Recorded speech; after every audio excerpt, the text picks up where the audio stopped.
Good morning, students. Class 3rd, subject English reader, chapter 6, the mouse and the ant. देखिए बच्चों, इस chapter को हम कंप्लीट कर चुके थे.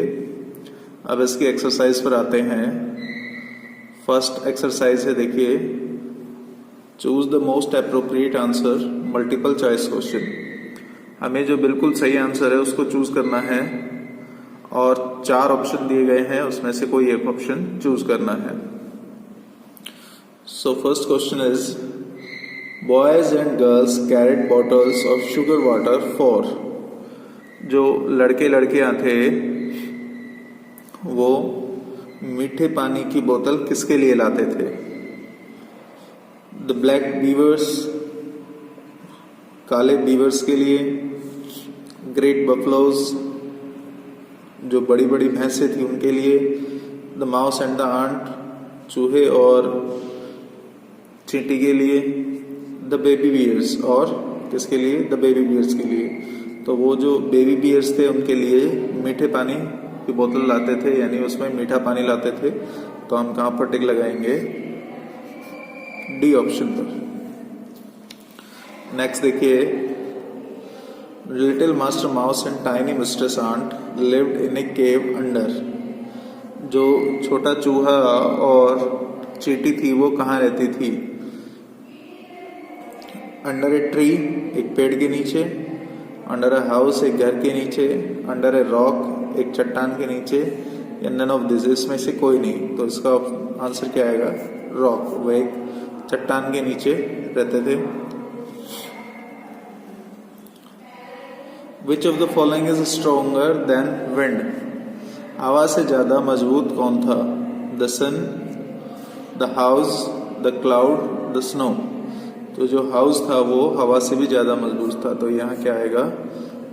The house. नेक्स्ट एक्टिविटी आती है, देखिए. Who said the following statement? ये जो नीचे स्टेटमेंट दिए हुए हैं ये किसने कहा? The sun is stronger than I am. सूरज मुझसे भी ज्यादा मजबूत है या ताकतवर है, ये किसने कहा था? The snow. किसने कहा था? Snow. देखिए, when they pass before me, they hide my face. जब वे मेरे सामने से गुजरते हैं तो वे मेरे चेहरे को ढक देते हैं. ये किसने कहा था? The sun. ये सूरज ने कहा था बादलों के लिए. A house is stronger than I am. ये किसने कहा था? The wind. नेक्स्ट देखिए, are you not the strongest thing in the world. ये किसने कहा था? ये आंट ने कहा था. The mistress aunt.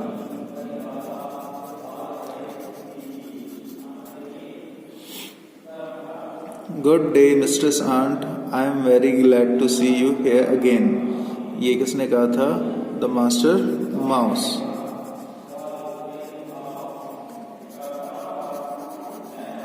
ये मास्टर माउस ने कहा था. ठीक है. इसी तरीके से देखिए, नेक्स्ट एक्टिविटी आती है हमारी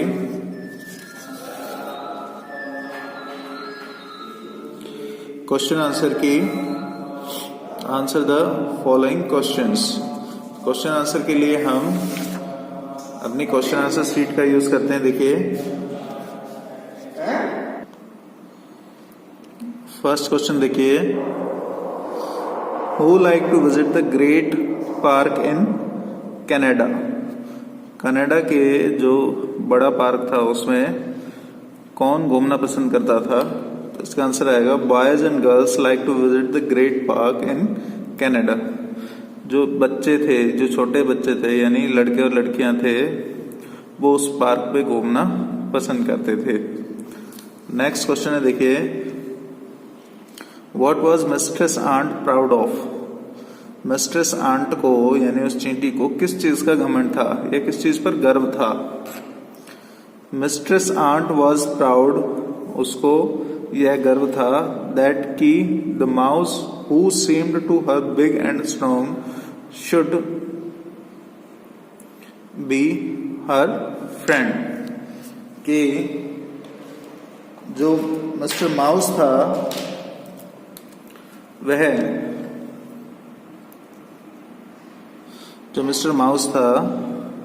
या मास्टर माउस था वह बहुत बड़ा दिखता था और वह ताकतवर भी था, वह उसका मित्र था, वह उसका दोस्त था, इस बात का उसको गर्व था। नेक्स्ट देखिए,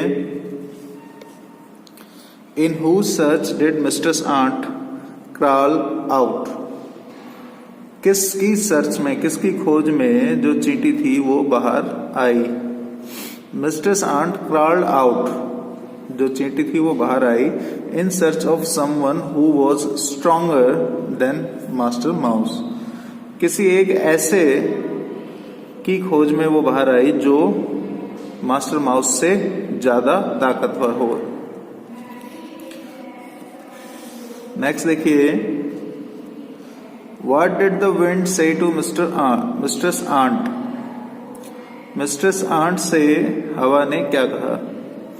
the wind said that she is not the strongest thing in the world, wind ने उससे कहा कि वह सबसे ज्यादा स्ट्रॉन्गेस्ट नहीं है, सबसे ज्यादा ताकतवर नहीं है।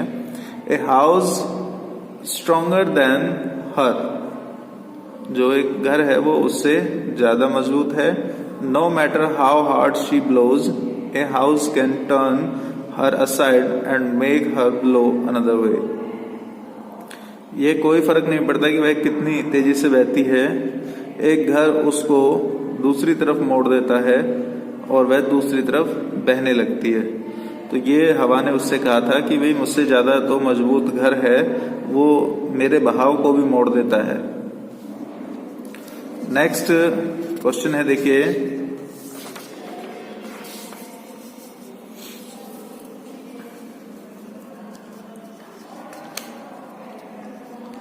Whom did Mistress Ant find the strongest? Mistress ant ने किसको सबसे ज्यादा ताकतवर पाया।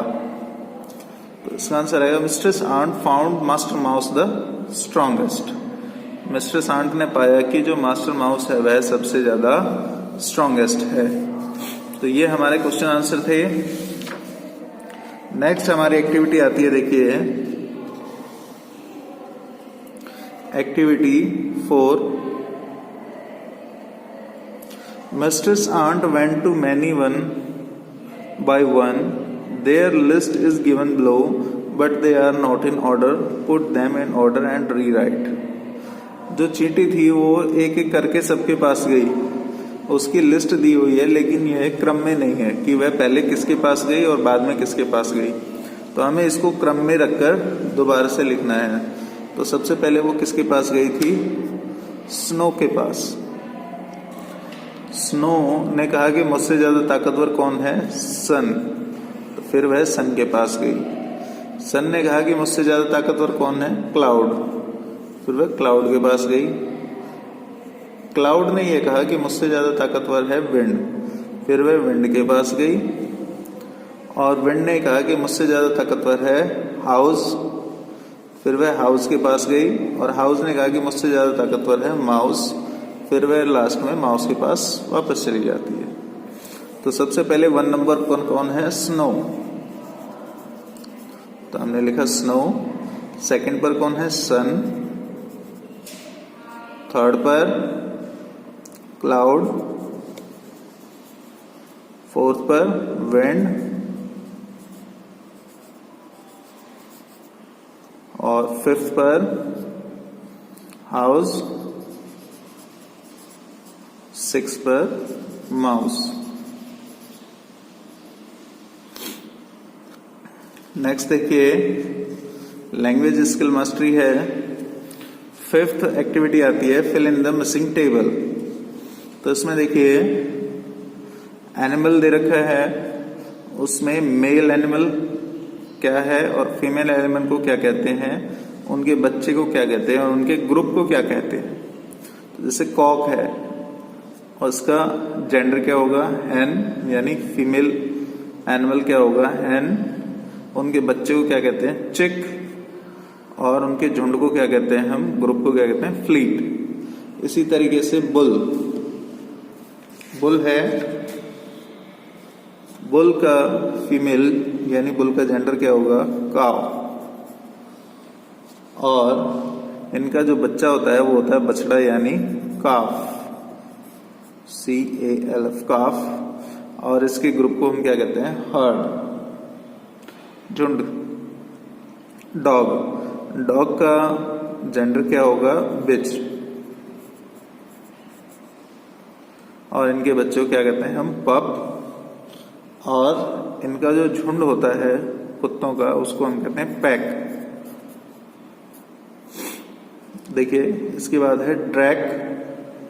जो मेल डक होती है उसको हम ड्रैक कहते हैं, ये फीमेल डक यानी डक। इनका जो बेबी होता है उसको हम कहते हैं डकलिंग, DUCKLING, डकलिंग। और इनका जो झुंड होता है उसको हम राफ्ट भी बोल देते हैं, RAFT, राफ्ट। फ्लश भी कह देते हैं, देखिए। और उसको हम सॉर्ड भी कह देते हैं। मैन का तो आपको पता ही है जेंडर क्या होगा, वुमेन।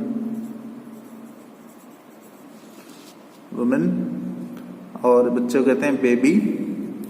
और बहुत सारे लोग जब इकट्ठा हो जाते हैं तो वो कहलाता है मॉब, यानी भीड़। इसको आप क्राउड भी बोल सकते हैं। तो ये अलग अलग लोगों की अलग अलग ग्रुप को अलग अलग चीज कहते हैं हम। ऐसे आम जनता के ग्रुप को हम कहते हैं मॉब, भीड़ या क्राउड। तो यहाँ तक कि आप एक्टिविटी को कंप्लीट करेंगे, इनको अच्छे से आप लर्न करेंगे, 2 या 3 बार या 4 बार इनको लर्न करेंगे, प्रैक्टिस करेंगे। और नेक्स्ट क्लास में हम 6 एक्टिविटी को कंप्लीट करेंगे और आगे की एक्टिविटीज को कंप्लीट करेंगे। Thank you.